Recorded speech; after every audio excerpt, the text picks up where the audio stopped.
Bonjour à tous, aujourd'hui je vais vous parler d'une action que je viens de renforcer qui a très lourdement chuté en une séance. Je vais également vous présenter deux entreprises dont une éligible PEA. Tous les opposent en apparence mais ils ont un point commun fondamental. Une rentabilité exceptionnelle dans des secteurs très exigeants. L'une est l'icône du luxe automobile capable de vendre ses voitures à plusieurs millions d'euros et de maintenir une exclusivité totale même en période de crise. L'autre c'est un géant industriel maître de la haute technologie dans l'univers énergétique capable d'intégrer l'intelligence artificielle jusqu'au cœur des puits de pétrole. Également, restez bien jusqu'à la fin car je vais vous faire un petit point sur l'action PEA Total Energy suite à la publication de ses résultats, vu que je vous ai dit que je l'ai renforcé récemment. Avant d'entrer dans le vif du sujet, je vais vous faire un petit point rapide sur l'actualité économique boursière car certains points ont attiré mon attention. Allez, je vous fais un petit point sur certaines valeurs françaises. Dans le secteur bancaire que je connais bien car j'y travaille, BNP Paribas dépasse les prévisions de bénéfices au deuxième trimestre portées par un rebond des revenus issus des activités de trading. Quant à Stellantis, il rappelle plus de 120 000 véhicules aux États-Unis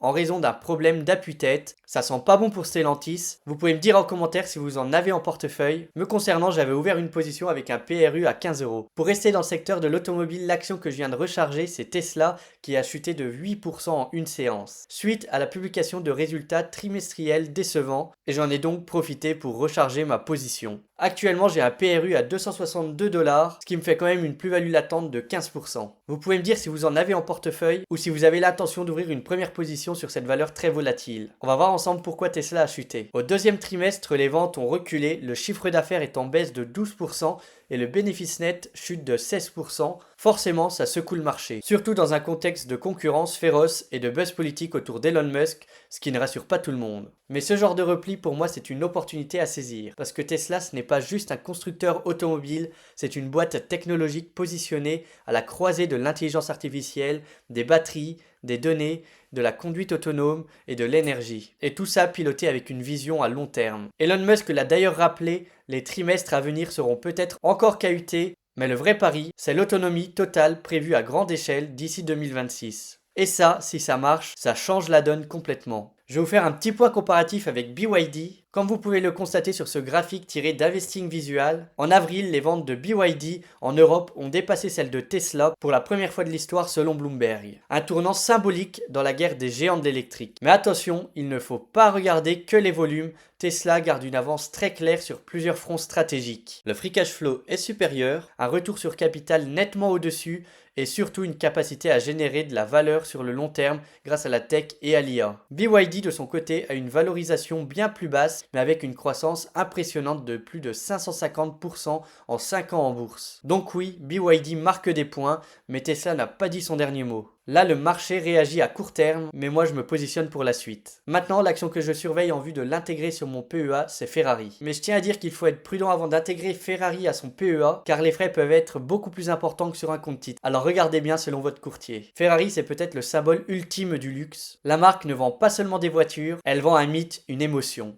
Et elle le fait avec une discipline industrielle impressionnante. Comme je vous le disais dans ma vidéo sur LVMH, les grandes marques du luxe savent jouer sur la rareté pour préserver leur pouvoir de fixation des prix. Ferrari pousse cette logique à l'extrême. En 2024, la marque a livré 13 752 voitures, un chiffre volontairement limité pour entretenir l'exclusivité. Le résultat, c'est que la production est complète jusqu'en 2026. Autrement dit, le chiffre d'affaires est verrouillé à moyen terme. Ça, pour un investisseur, c'est du confort. Et ce n'est pas tout, le résultat net est en hausse de plus de 392% depuis 2015. La rentabilité défie la gravité, comme vous pouvez le constater sur ce graphique extrait de FinChat. Chaque Ferrari vendu en 2024 a généré 75 000 euros de free cash flow. La marge opérationnelle est de près de 29%. L'EBITDA est en hausse de 2,6 milliards d'euros depuis 9 ans. Ferrari se négocie aujourd'hui avec une valorisation élevée, environ 48 fois les bénéfices passés. La demande est là, elle est ultra solide et les clients sont prêts à payer toujours plus cher pour une Ferrari personnalisée. Je tiens à signaler que 81% des clients sont des habitués et près de la moitié possèdent plusieurs modèles. C'est un cercle fermé et quasi exclusif. La Ferrari F80,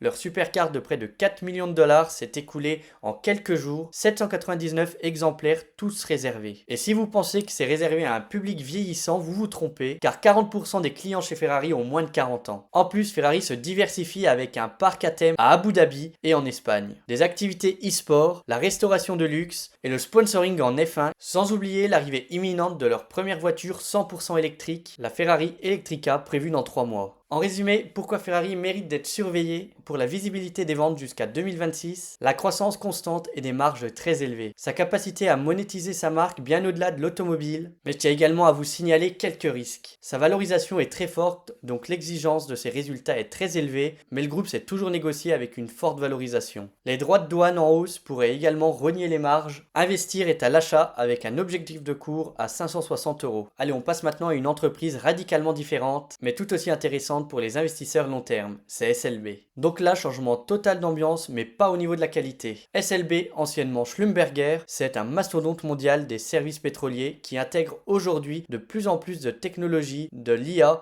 et de la durabilité dans son modèle. Dans ma vidéo sur Total Energy, je vous disais qu'en période de pétrole bas, seules les entreprises ultra efficaces résistent. SLB fait justement partie de ces entreprises qui aident les majors à produire mieux avec moins. En 2024, SLB a généré 36,3 milliards de dollars de chiffre d'affaires répartis comme suit.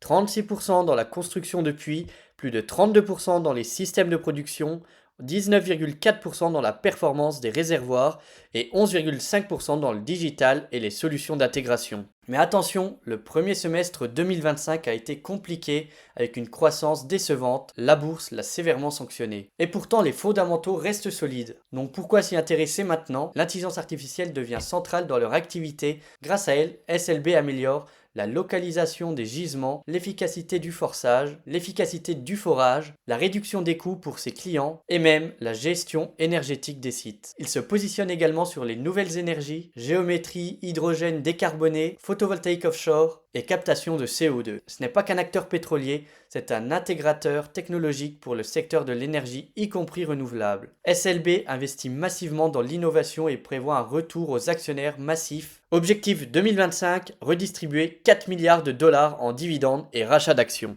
La rémunération prévue est très supérieure à la moyenne du secteur. Niveau valorisation, son PER en 2025 est de 11,26 fois, ce qui est modéré, et son dividende pour 2025 est de 3,4%. La société est recommandée à l'achat par Investir avec un objectif de cours à 42 $, soit environ 30% de potentiel à horizon 12 mois. Concernant mon avis personnel sur Ferrari, c'est une action ultra premium, pas donnée, mais avec une trajectoire claire et des clients en or. Je n'ai actuellement pas de position, mais je la mets dans ma watchlist. Si son cours corrige vers les 370 €, je prendrai position. Le cours d'SLB a fortement souffert récemment, mais la société reste rentable, exposée à des méga tendances. Je suis en réflexion car dans mon PEA, j'ai déjà Total Energy que j'ai renforcé il n'y a pas longtemps, donc je ne veux pas m'exposer trop lourdement au secteur. Mais clairement, SLB apporte une diversification stratégique. Je vais maintenant vous faire un petit point sur Total Energy à la suite de la publication de ses résultats du deuxième trimestre. Son chiffre d'affaires est en baisse principalement à cause du repli des prix du pétrole et du gaz. Et c'est justement dans ce contexte un peu plus tendu que j'ai renforcé ma position récemment. Parce que même avec des prix en baisse,